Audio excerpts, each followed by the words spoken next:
I bet you sometimes forget that Donald Trump, the current presidential candidate, has already had a wild 4-year ride in the White House. Crazy, right? So let's take a moment to look back at some of the most memorable and downright unbelievable moments from his presidency. They used to write nothing about me. Now I average probably about 4 or 5 stories a day on the front page. Someday they're going to give me a good one. Watch.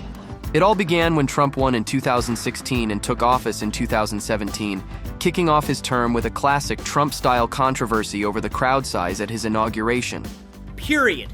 Both in person and around the globe. Trump wasn't too happy when he saw pictures of his inauguration showing a smaller crowd than Barack Obama's back in 2009. I get up this morning, I turn on one of the networks, and they show an empty field. So, to fix that, he asked a photographer to crop out the empty spaces in the photos to make the crowd look bigger. Can you believe it? This all went down on the very first morning of his presidency. I get this network, and it showed an empty field. And it said we drew 250,000 people. Now that's not bad, but it's a lie. But that was just the start. Trump brought his unique brand of leadership to the White House, and whether you loved or hated it, there was no denying it was a presidency full of firsts. For example, he was the first sitting president to meet face-to-face with North Korea's leader Kim Jong-un, a historic, if not head-scratching moment. Getting a good picture, everybody, so we look nice and handsome and thin. Beautiful. Perfect.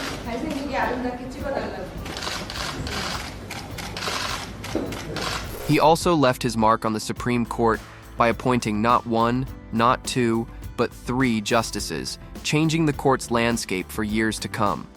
We have the right justice. Of course, the last year of his presidency really turned up the drama. Trump faced not only his second impeachment, but also a global pandemic that hit the U.S. hard. This is the most aggressive and comprehensive effort to confront a foreign virus in modern history. As election season rolled around in 2020, things reached a boiling point. In one particularly infamous moment, Trump was recorded urging Georgia's Secretary of State to find enough votes to overturn Joe Biden's victory there. So, look, all I want to do is this. I just want to find 11,780 votes, which is one more than we have, because we won the state. Pretty wild, right?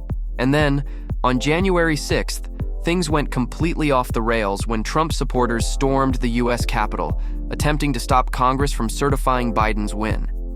The country watched in shock as chaos erupted in the very heart of American democracy. Because you'll never take back our country with weakness. You have to show strength and you have to be strong. But even after all that, Congress still declared Biden the winner the next day, confirming that he'd take over as the next president.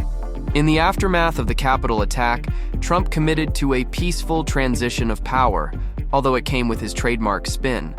On Twitter, through his deputy chief of staff, Trump maintained that he totally disagreed with the outcome of the election, but was committed to a smooth handover. He even declared that, in his words, this is the end of the greatest first term in presidential history, adding that it was just the beginning of his mission to make America great again. I won by I didn't lose, but they say I lost, Joe, they say I lost by 22,000 votes. So, what were some of Trump's accomplishments? In his own words, he claimed to have built the greatest political movement in American history. He touted his record on the economy, where he once reached a 50-year low in unemployment, though the pandemic took a big toll on that. So we built the greatest economy in history. We closed it down because of the China plague. On foreign policy, he tore up the Iran nuclear deal, brokered peace agreements between Israel and several Arab nations, and imposed tariffs to keep jobs from going overseas. I am announcing today that the United States will withdraw from the Iran nuclear deal.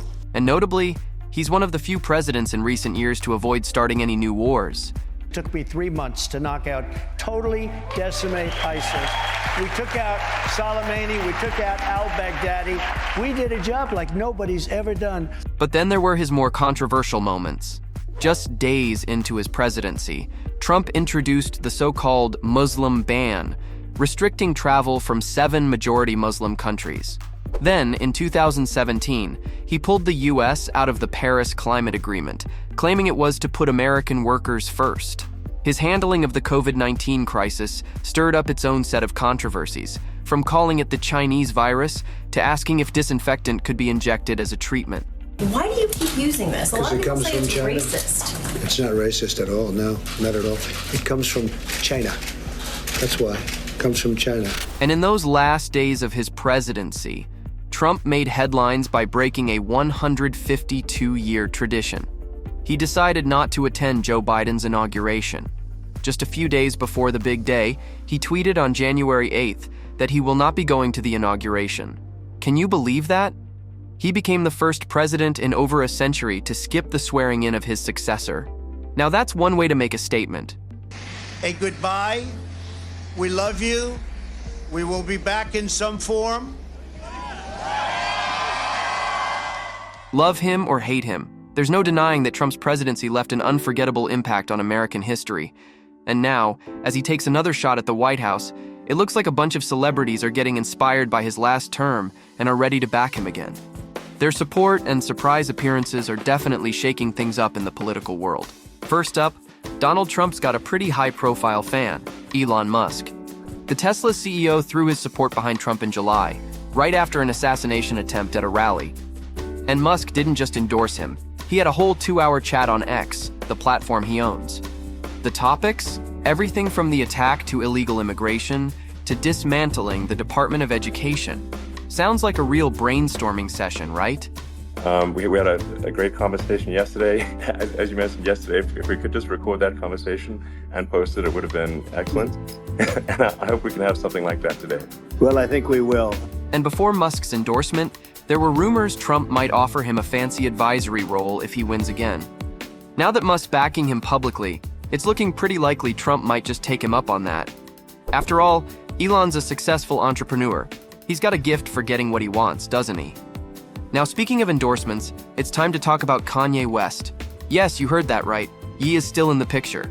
His relationship with Trump has been more unpredictable than his music career. They had a short-lived friendship back in 2022, and even though it wasn't exactly smooth sailing, Ye is still sticking by Trump. When someone asked him if he's backing Trump for 2024, his response was classic Kanye. Of course, it's Trump all day. I love this guy right here. Yeah. Then there's 50 Cent, who's had a roller coaster relationship with Trump. He supported him in 2020, retracted it, and now features Trump on his album cover. When asked about backing Trump in 2024, 50 Cent's rep stayed silent. Recently, he said he's still undecided on his choice for the November election. A true maestro of mixed signals. And who can forget Hulk Hogan? He's been waving the Trump flag with gusto, even sporting a Trump Vance tank top at the Republican National Convention. Hogan's full of praise for Trump, calling him a hero who will bring America back together, one real American at a time. And I said, let Trumpomania run wild, brother. Let Trumpomania. Amber Rose definitely stirred things up at the RNC. Her speech had some people cheering and others fuming, but lover or hater, she didn't back down.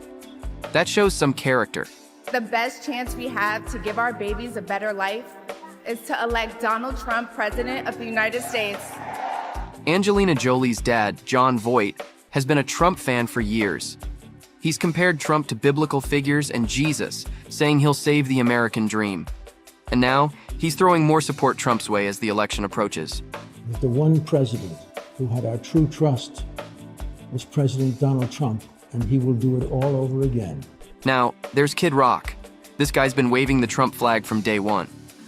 You with Trump? With me. His concerts are practically Trump rallies, and he's not shy about it. I want that guy on my team, he says, proving that loyalty runs deep in the world of celebrity endorsements. Say bye, bye, bye. Say Trump, scream. Another person on Team Trump is Savannah Chrisley of Chrisley Knows Best. She took the stage at the RNC, defending Trump and using the moment to slam the prosecutors who convicted her parents of tax fraud. Talk about a family affair.